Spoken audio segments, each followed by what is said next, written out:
We have Mariel Reed, who is the CEO of CoProcure, and then was also a senior innovation strategist at MOCI, which is San Francisco Mayor's Office of Civic Innovation. Is that right? Yes. All right. We have Robert Rasmussen, who's the CEO of Agile Six, which is a software services development firm. Is that right? We'll get to that. Yeah. we were once. And then last but certainly not least, we have Ajay Amlani, and he is with DIUx, which is an office within the Department of Defense.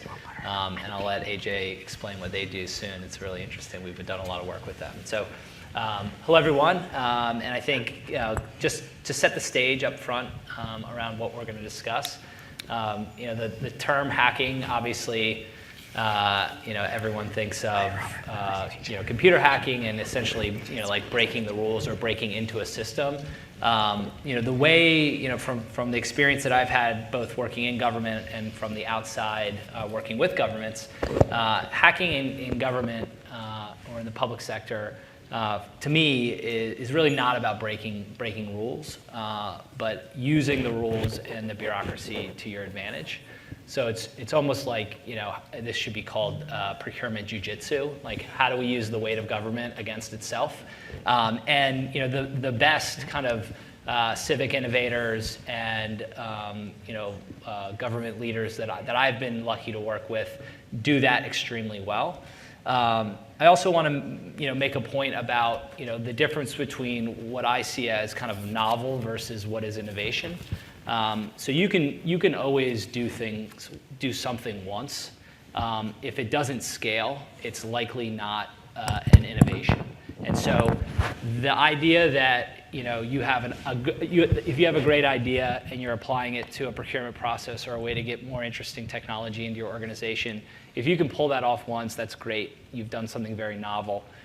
If that can't scale or the technology isn't adopted widely across, it's likely not going to be innovative. And that's, like, in my opinion, the real key to anything, both in the commercial sector and in the government. If it doesn't happen, if it doesn't scale across, then it's likely not going to deliver the value that you'd like it to deliver. And really, what I hope we get out of it, this conversation today, is really kind of what are some of the best practices that people can adopt, not just within a government organization, but across government organizations and across multiple federal, state, and local governments, kind of up and down the stack there. And so, just to kick off the conversation, what's a creative hack that you three have seen or been a part of that you've seen work? So something that actually was implemented and actually ended up working. You want to start? Sure. So hi, everyone. My name is Mariel Reed.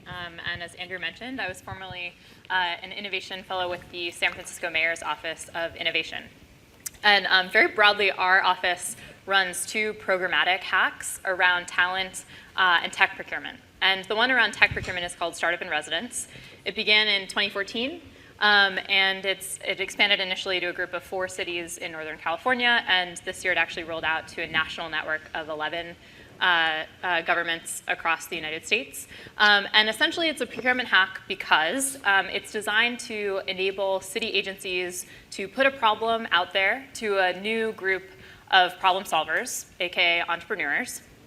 And we essentially represent the competitive bidding process so that most of the people participating in the program don't even realize they're engaging procurement. So that's the hack.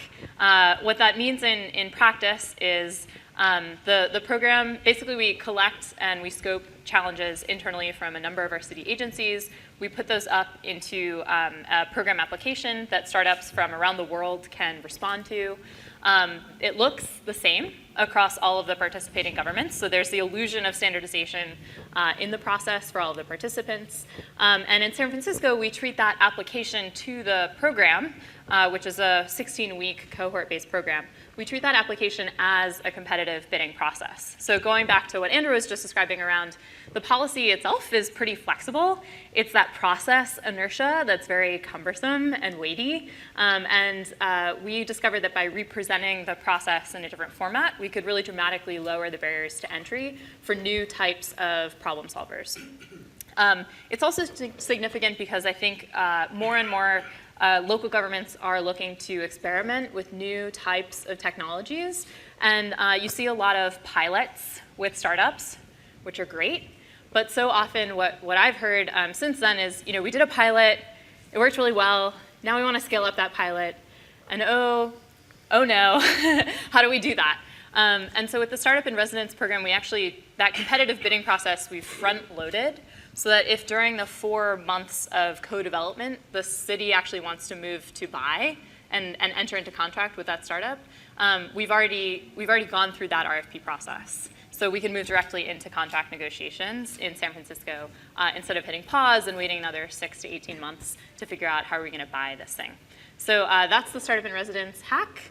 And then just for quick context, since leaving the city in the fall, I've been working on a company called CoProcure, and this seeks to take some of the best practices that I learned about while at the mayor's office and from a number of other local governments working on procurement, and really work them into a system. So I can share more about that later, but to that transition around you can do the hack, but how do you transition from the hack into a tool that allows that hack to scale? Robert? That's a good hack. I'm Robert. Our firm is Agile Six. We're a San Diego-based software development shop who we jumped into the space with some of my best friends, smartest friends. And we're an aspiring development shop because we don't want to be part of the problem. And so we actually found ourselves derailed into other issues like fixing the procurement system, fixing the ecosystem around how Agile software is developed. And so I'd say a lot of our time is spent doing procurement consulting and Agile coaching at agencies like CMS and VA. And I'll say one of the most interesting hacks that I've seen in the last few months is micro-purchasing. And so using I don't know if this applies as much to state and local, but the federal buyers have a micro-purchase credit card.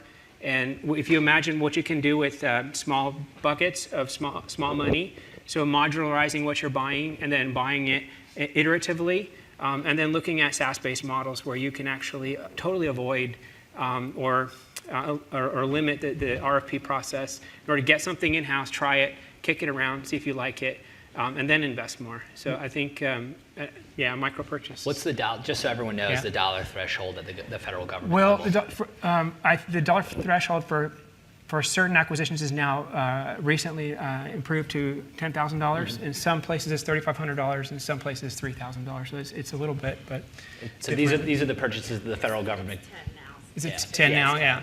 Can put on a card. But the VA, for example, right now is letting out a very important acquisition called Lighthouse, where they're moving everything onto API platforms. And so instead of going out there and selecting a large vendor and throwing 5 years and millions of dollars at a problem, they're starting with let's buy some ideas, and they went out on a micro-purchase platform over GitHub and let the competitors compete for bid for this kind of work and get some ideas in before we frame the solution. So. AJ. Great. So I'm Ajay Amlani. I'm with the Department of Defense's unit called the Defense Innovation Unit Experimental. We're a newer division within the Department of Defense, about 2 years old, which for the Department of Defense is relatively new. For startups, it's actually aging. So I'm primarily a startup guy. I've started and sold 3 companies, took one public, and what I realized in some conversations that I've had with friends is going into the Department of Defense was kind of like walking into a time warp. You kind of get sucked back about 15 to 20 years in best cases. And so I saw this as a major problem for the Department of Defense. And I was reached out to by a friend of mine to join this unit. And what was communicated to me actually about this new unit was it had both been located in the San Francisco Bay Area out of Moffett Field, if you guys are familiar with the area in the 101. Second of all, it was actually granted special approvals to be able to procure commercial technology and advance that technology to the warfighter. The challenges that we faced were that the commercial technology sometimes wasn't exactly there in terms of what we needed to have in the field. And so we created a mechanism to be able to run a quick competitive process early on called the Commercial Solutions Opening. That procured, basically found interesting companies that were 70, 80% of the way there in terms of what our warfighters needed in the field. And we worked with them through prototype agreements. It's called Other Transaction Authority agreements. which is actually something that's available to all of the Department of Defense, not just ourselves. And got them on contract. This contract is much more of a private sector commercial contract. It doesn't force you to give up all your IP. It doesn't force you to do a lot of other things that basically a lot of other contracts actually do force you to do. So we felt it was important to use 6 to 12 month timeframes in terms of the contracts to allow the companies to have some funding to advance their technology and capability into a product that basically our warfighters would be able to take to the field and use. So we funded companies like autonomous drone systems that can basically navigate through a kill house in Afghanistan on its own and be able to find bad guys, to flying taxis that are actually now going to happen actually here in LA first in the United States. And we're going to be using those in the Department of Defense as well. And various other things such as tech systems on the back end, AI, ML, autonomous systems, medical oriented tech. And the interesting part of what Mariel said was we have this term after a company is done with the pilot or a prototype, which is called the Valley of Death. And that is, you've now just advanced a company to the Valley of Death. You've had them hire on a bunch of people, develop an awesome product. We're now ready to use it. Great. 2 years go by until you can actually be able to do a contract. And so what she's created is the same thing that we've created, which is this ability to move into a production agreement where the Department of Defense is then able to buy that and procure that technology. That's only half the problem, unfortunately, for us, is the actual contract. The other half of the problem that we're having a challenge now fixing is basically the funding that can be put on that contract. Now that, currently sort of the way that Congress works, et cetera, you put budgets out there for 3 years and you get money allocated towards a specific program, that's unrealistic today, right? If you have a capability that's ready to be able to save lives today, you need to be able to procure that today. And so we're working on basically funding mechanisms that could be able to advance forward that funding, or more flexible agreements where you can switch funding from one program to another program. And that's the latest craze of the month, is trying to get that money advanced or switched. Because I don't like to be left out of any fun, I'll name one that I got to work on when I was actually in the General Services Administration myself. So we created a procurement vehicle called the Agile Blanket Purchase Agreement. So BPA, so kind of a task order-based procurement. The hack to that procurement was that we wanted firms like Robert's firm to be a part of it. We knew that if we did essentially write a proposal and send it to us type bid, we would get a lot of companies saying that they could do the work that we were asking them to do, but they really didn't have the staff on hand, nor could they do the work. They're expecting to build into it.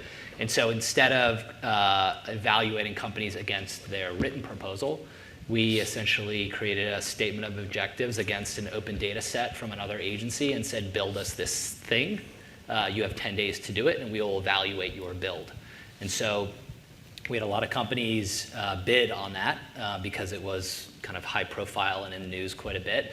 And it was really interesting to evaluate actual product that had been built by companies that were going to do work in the way that we wanted them to work, which was in an agile software development way using DevOps tools and methods. And it was fascinating because we had some very big name companies not do that well. We had a company ask us for the data on a CD, which was a disqualifier. We had another company that couldn't get their front end to work with their back end. And these are companies that are doing work in the government. And then we had a lot of new entrants. We had some incumbents, big incumbents that won as well. And so it was great to see a good mix there. The interesting thing was the hack took a lot of layers of the organization to have it get done and get done well. And so, my next question, and actually AJ, I'll start with you down there. It's kind of like I've heard, and this is before Raj left, but some really, really good talks from him about what level of involvement from different parts of DoD did it take to have you all be able to pull off what you pull off many times a year. So talking a little bit about, who do you need to bring into a hack like what you guys did, and kind of how do you make sure all the stakeholders are brought in and things like that? Yeah.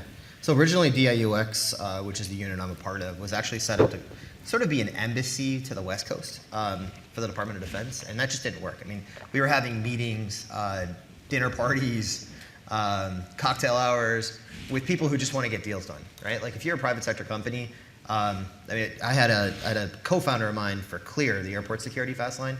He described to me that when you get funding, it's like an hourglass and sand is running through it, right? And you have to be able to get your product out to the market and start driving revenue before all the sand runs out. People don't want to be going to happy hours and be talking to Department of Defense. They actually want to be doing deals with us. So we needed special authorities, and the Secretary of Defense actually granted those authorities to us. It did take that level. It did take that level of protection. But the problem was just so apparent. But not just the Secretary of Defense. We needed to identify advocates for us in Congress on both sides of the House, the House and the Senate, and really build a coalition of the willing in a lot of ways to be able to make sure that we're able to create and have the best protections.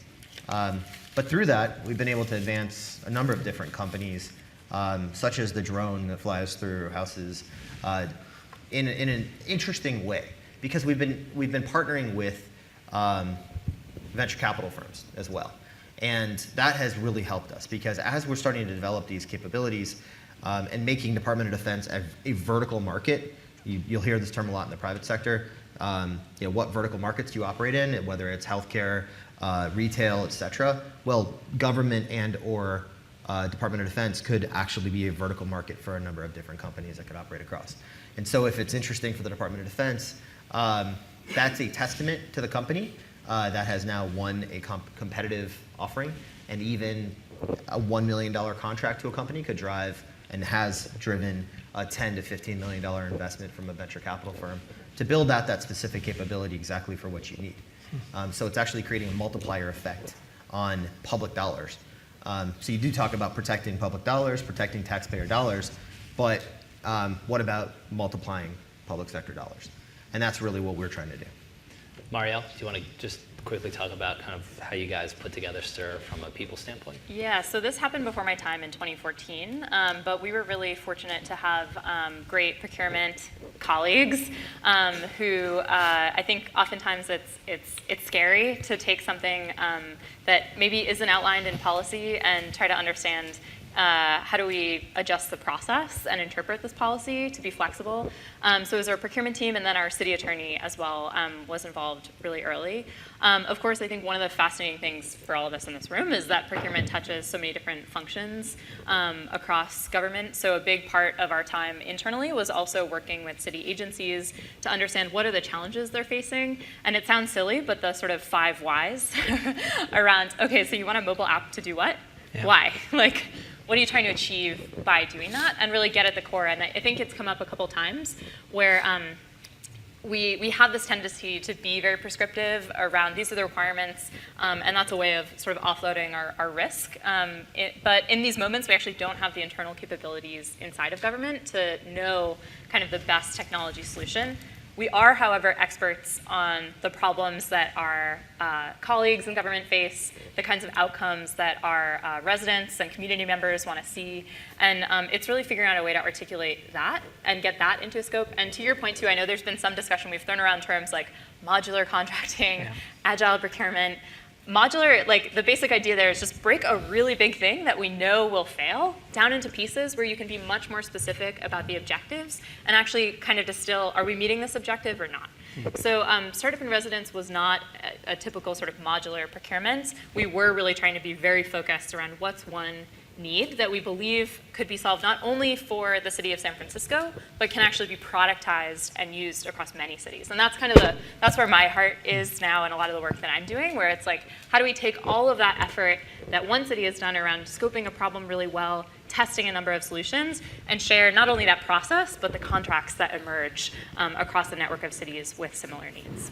I should jump on the why, because it shouldn't be a hack, but one thing that we started doing with CMS is just stop, please stop your acquisition cycle for a moment, and let's do a visioning workshop, right? And I met so many procurement professionals that never stop and just ask, what are we buying and why are we buying it?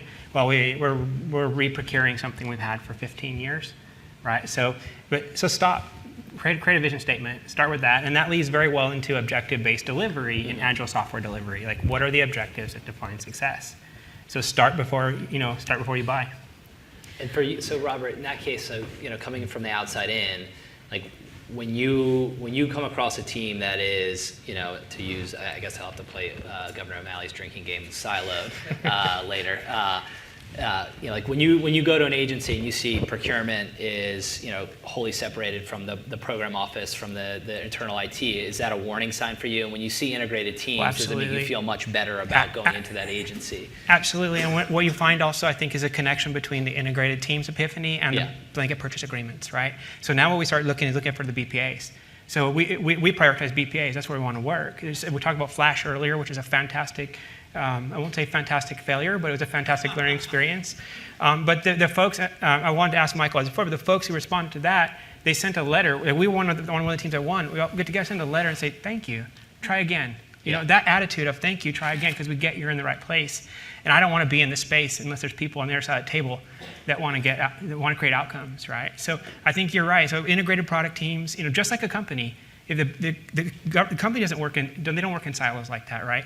Fund value streams. So it takes an integrated team to understand what value is, right? So absolutely.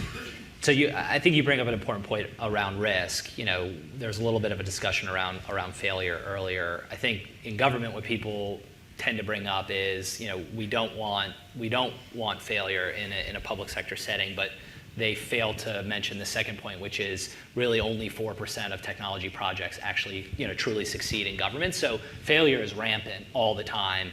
The failure of healthcare.gov, of what would have been the child care system here in California, likely what would have been the SNAP program here in California, all would have been procurement failures and technology failures. And so, what we were telling people a lot when we started an organization at GSA called 18F was, turn your risks assumptions upside down. The idea of modular contracting and building things in an agile way is going to change that risk calculation for you. And so, I'd love for all of you to talk about how, either in your current role or with STIR, how you think about risk. And I think, AJ, for you, it's kind of, there's a lot of nervousness, at least from our perspective and what we do at Decode, like what if this company's not here tomorrow? And so, with a big organization like DoD, where you want, continuity of operations and all those things, how do you guys think about risk as well? So, Mariel, you want to start? Maybe I'll start representing sort of the local context.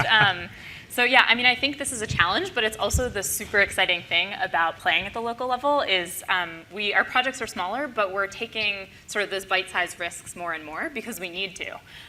There are just a whole host of problems that are sort of too overwhelming for us as government staff alone to solve, and so we're trying to figure out how do we engage a different set of problem solvers, how do we sort of leverage some of the opportunities that are out there. And the amazing thing at the local level, and again, sorry guys, not to brag, but there are about 300 cities in the United States that have a population over 100,000 people, and then there are roughly 19,000 cities and towns outside of that. So when we're talking about sharing things that are working, and also just the frustrating level of redundancy across those localities, there's so much potential there to minimize your risk by just sharing better. And when I say sharing better, I don't just mean sharing, again, that final contract. If you've already evaluated, you've done those pilots, you have that contract, it's ready to go, great, use that thing. But even the process itself can be helpful if it can be shared better. And so that's really the work that I'm doing now more of. It's related to STIR in some sense because the idea of STIR is also to create this network of cities and to identify challenges that we believe are not just consulting projects, but can actually be real products and sort of create that on-ramp for new government technology companies to get their start by working with the city.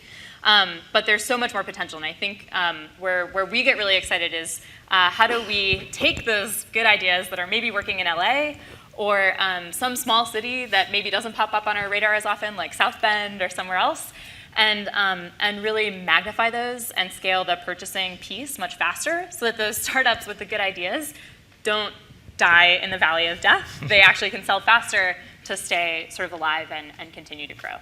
So that's where we are, and I think it's a really big challenge, but it's also a really exciting moment when we think about the sort of potential out there and all of the experimentation that's happening all the time.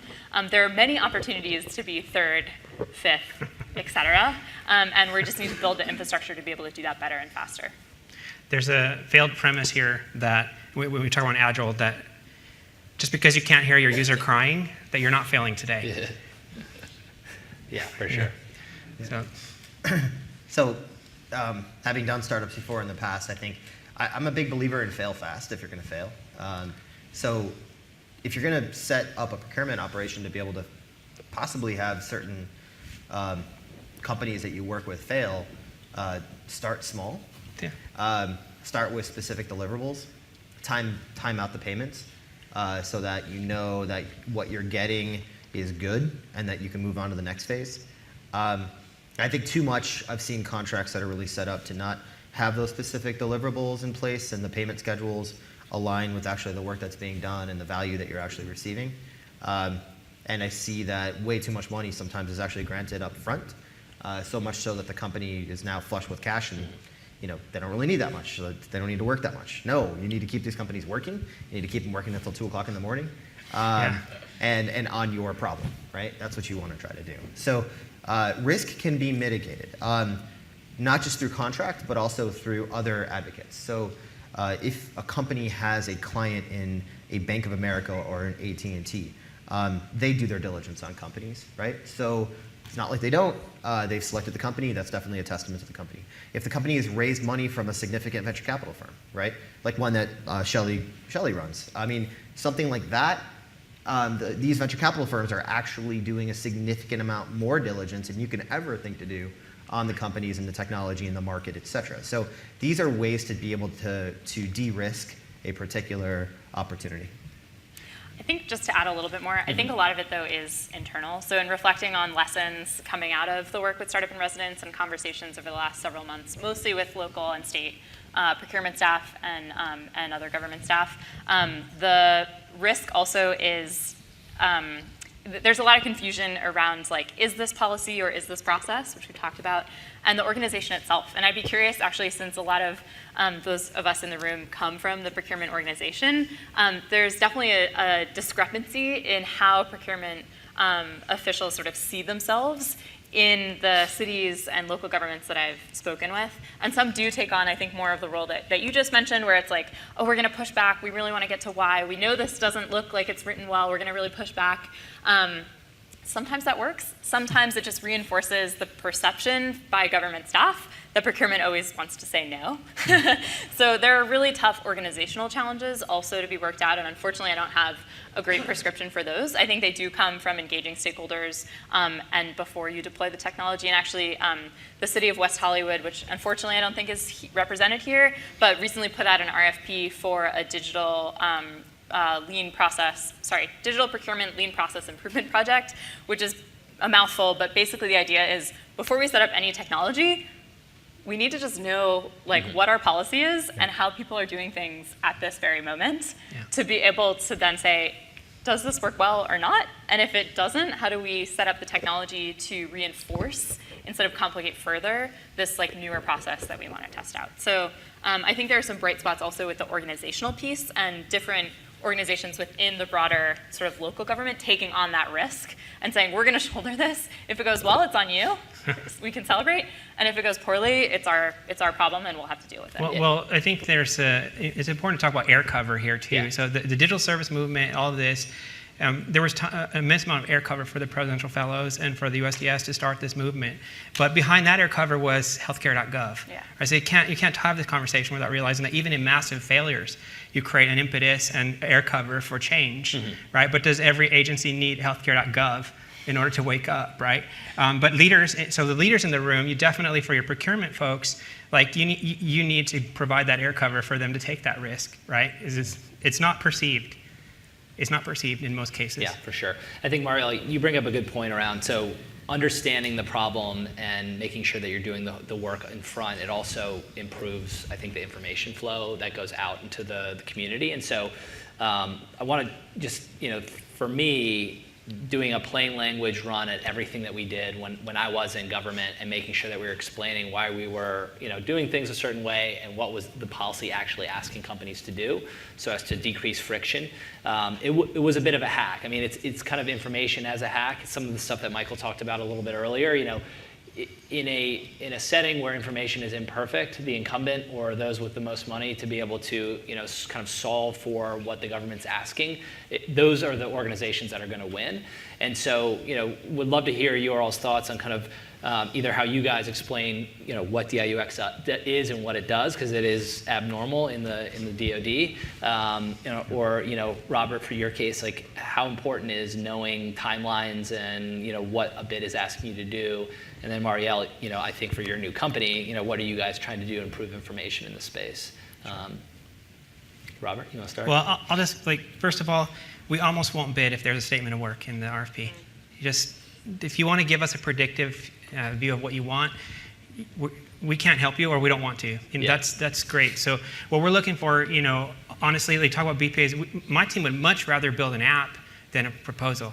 We're not writers, and so you need to realize who we are and come to us if you want to work with us. In order for me to get to you, if I have to go hire the traditional BD and writing staff, then that's money I can't spend on. And if I ask my engineers, and I'm trying to attract talent, look at the unemployment rate, right? I'm trying to attract the talent. I can't put those guys on proposals, right? So for 18F, for the BPA there, we developed 3 applications in 36 hours. That's agility. They weren't something that I was like, we could sell, but that's agility. So, but in our team had a blast. They had fun, right? And honestly, if my team's having fun, their product's going to rock. That's just the way it is. So, what was the question? Just how important information is from the government. What I want is context. I want to be a part of the game, right? Yeah. And this is all a little about gamification too. It's got to be fun. So I got to know what is the end game. I mean, I'm not here for the money.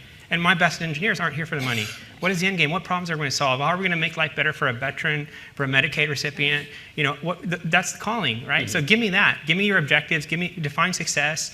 And then let's share those objectives. Let's get in together and let's build something together, right? That's the information I want. Yeah. If I got to dig through an RFP, as soon as I see the statement of work, it's off my desk, right? Sorry, but.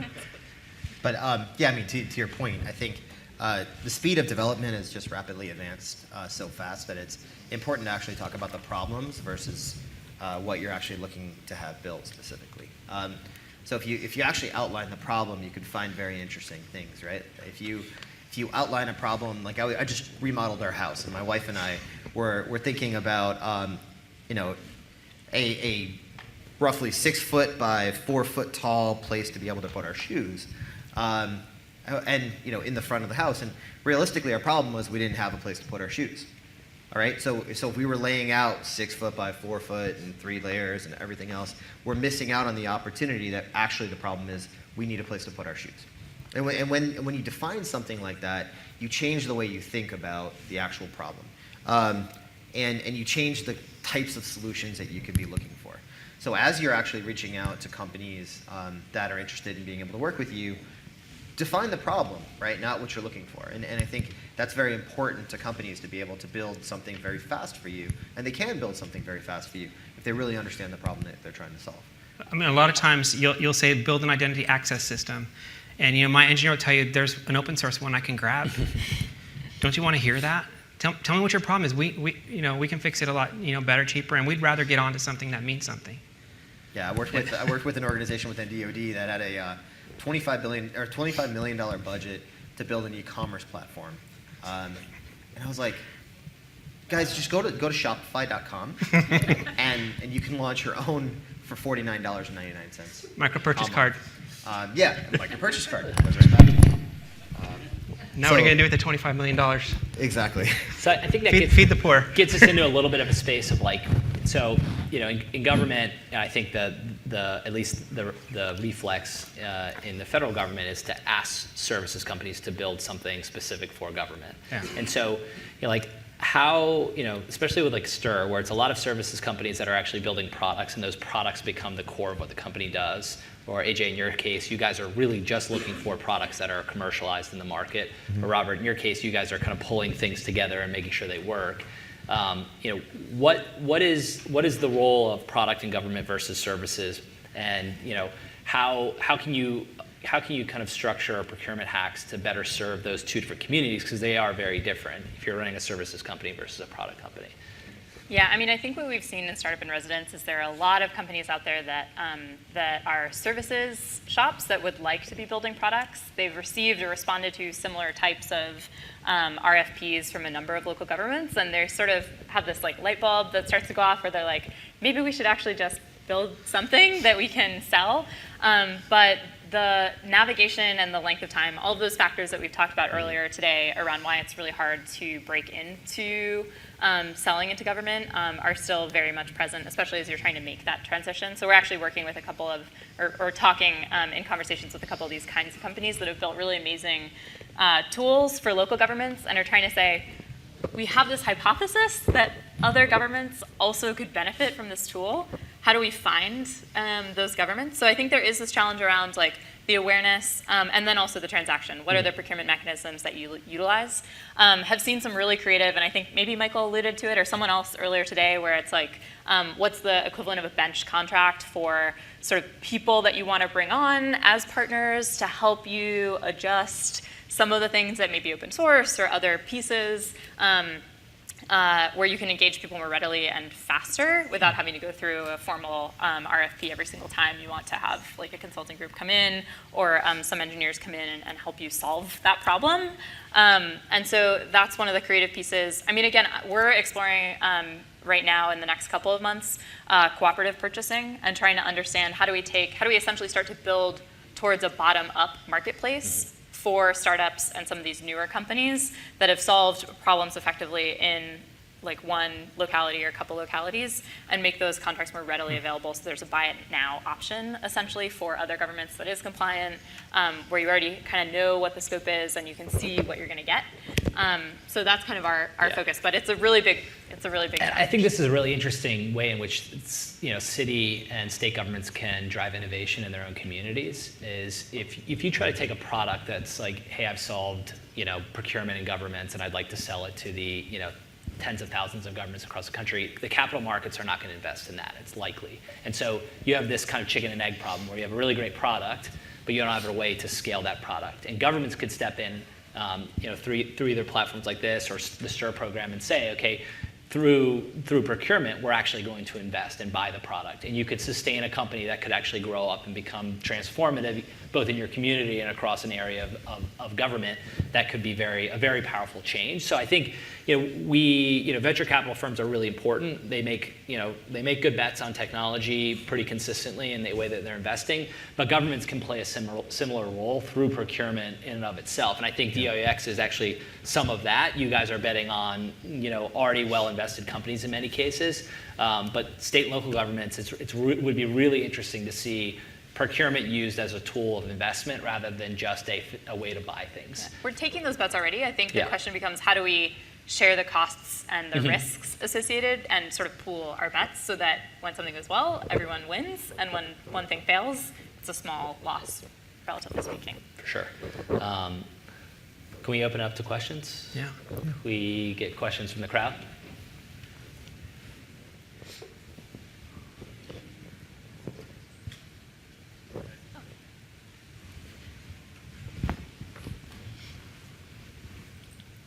Thank you, guys. That was fascinating. AJ, this question's for you because I'm actually very intrigued by this idea that you take a COTS product and then sort of analyze it and say it's like 80-20, and then you get them to that 100%. Yeah. Like, how does I feel like I've always been advised, don't do that, right? Don't customize a COTS product, especially as a procurement professional, like in government. That's the rabbit hole you don't want to go down. How do you deal with that type of how do you balance that? How do you reconcile that? Sure. Well, let me give you a few examples, right? So, flying taxi market, right? That's going to be a big one starting here in LA. Everybody's got flat top roofs out here, right? Great for helipads. So the whole idea of electric vehicles being able to fly in and out, taking Beyonce and Jay-Z over to Vegas anytime they want.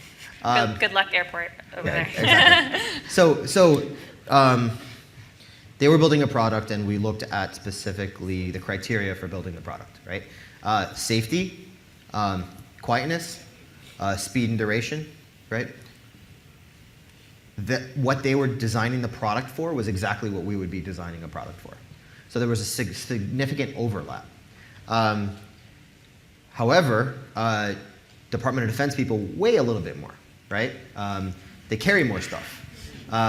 And so they need different ways of exiting and entering a vehicle differently.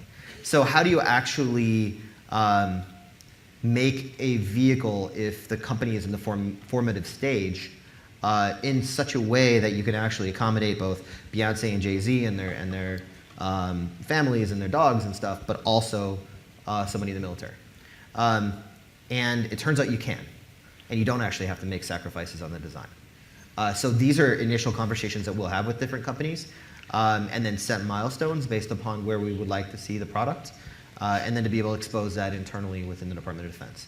And when you have, going back to the risk aspect, when you have multiple vertical markets actually for a company that's available, you leverage the risk a lot better. Because we don't know when the money necessarily can flow from Department of Defense. But we do know that LA is going to open up to air taxis, right? So, right? Right? Exactly. So that's kind of the way that we want to go about solving this, is we want to look at overlaps of product development goals, and then make sure that those are significant overlaps. Second of all, some of the implementation work is actually more of, not necessarily a customization, but an integration. So if you're an AT&T, a Kroger supermarket, which is where I used to work, you have specific systems already in place, and you need commercial off-the-shelf technology to be able to integrate with your existing system. So these companies face this all the time, right? There are APIs that they can write to, et cetera, or develop, and they're much more capable of being able to do this than we give them credit for. But by doing that, you're sharing the cost amongst multiple customers, and not having to pay the whole amount. I'd say in most cases for SaaS products, the government needs to bend to the product itself. Companies are always listening to customers, and they're likely going to change the product based on that, but it's unlikely that even a company like the size of IBM asked GitHub, which is GitHub's largest customer, or now Microsoft's largest customer, but they did not ask GitHub to change that product because it's SaaS-based. You log into github.com and you're on the platform. It's unlikely that people are asking Amazon to change Amazon.com as an e-commerce site. And so in some cases, the government needs to say, okay, are we willing to sacrifice 15, 20% of the exact things we need for the cost, the ability for it to be on all the time, for us not to have to pay for any type of improvements to the product because it's constantly being improved based on the iterations that they make and the updates that they make. And so and the ability to have it now versus 3 years ago. Yeah, and it's a bit of a trade-off. Like in the case, and DoD and the intelligence community have a bit of the ability to say, hey, we need this to be air-gapped or over-engineered in this way. For just general product purposes, like a Trello or an Asana or something like that, take the thing that's off the shelf. It's going to be cheaper. It's going to work all the time, and it's there.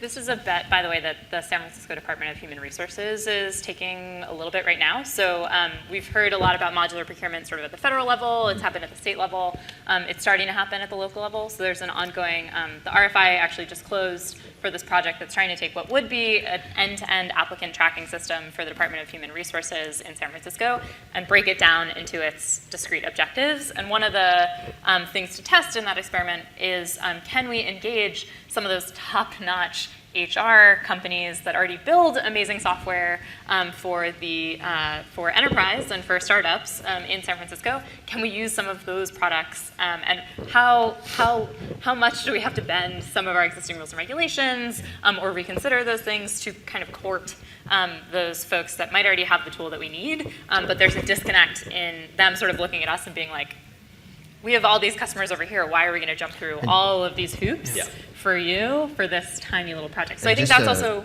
Oh, sorry, go ahead. Well, I was just going to say that's also where it's figuring out how to pool our resources as small local governments, where $50K, $100K contract for the city of LA for one enterprise company may not be that appealing to kind of start a line of business, but if you can say, hey, it's not LA, it's actually the 6 largest cities in California that all have this need, and we have actually gone in on this RFP together. Here's a couple $1 million hanging in front of you, and actually we've made it as easy as possible to get that. That becomes a much more interesting prospect. So that's one of the things. Some of the trade-offs there too is in terms of how user-centered is the application, how much user research has gone into the application. So if you can if you find most great software companies have that in common. They've done user research, which honestly, in my experience, federal government buyers don't prioritize yet. But if you can start with an application that is well user researched, now you can invest in user research instead of application development, right? So just keep the human at the center of the solution at all times, and that will pay off too. But to your point, DoD, or actually in general government, isn't an early adopter of systems, and as a result, software companies are not writing code for our needs. Mm-hmm. Like, we're not the users in the user testing. Yeah. Right? It's other customers. And that's a massive problem. Right, guys? Like, we need to be able to engage with companies earlier on so they understand that we are actually going to become a customer of theirs. First step to that is having people on the buyer side and the government side that will engage with us as well, which is where we started our journey. We realized, okay, there's this role, we call it a product owner. The person on the other side who buys this product needs to be available to participate. And through that person is kind of a gateway to those users, right? So defending our defense contracting software providers, we don't have that access. We would love it. Like, that's one reason we're attracted towards the BPAs and those kind of things, because we know, okay, now we're going to access to users and user research as well. So I'm kind of saying, like, if you can't go there, then at least you know that the people providing a COTS application did, right? But the best solution is the government needs to learn to listen to citizens when they build their applications. Yeah. Questions? Michael, that's a very good question. I want to make sure for all the folks in the room and on the live stream that we don't end up sending a generation of procurement folks home saying we should be customizing COTS, because what these folks are talking about is very different from the cardinal sin that you're referring to, which is bringing in-house an off-the-shelf piece of software and then breaking it open and customizing yourself, and then being subject to the break-fix cycle of vendor releases, and you end up with a Frankenstein that almost never does what it's supposed to do and is impossible to maintain. We're talking about two different things. One is actually influencing the roadmap of a product, and that's what DIUx and InQtel both do, or modifying your business processes to meet an existing SaaS or COTS, which is totally fine and actually very, very good in some places. But do not bring COTS in-house and break it open and customize it. And don't make your business fit the application, right? Your application needs to support the business. In order to understand the business, you need to talk to the users, right? So there can be a case for maybe a COTS that has been built, because your problems aren't unique in government. Those problems have been faced in their place. So COTS can fit. No, we are unique. Only unique in that you don't listen to your users. But sorry. One last question before we close. Going once, going twice. All right, thank you all very much. Really appreciate your time.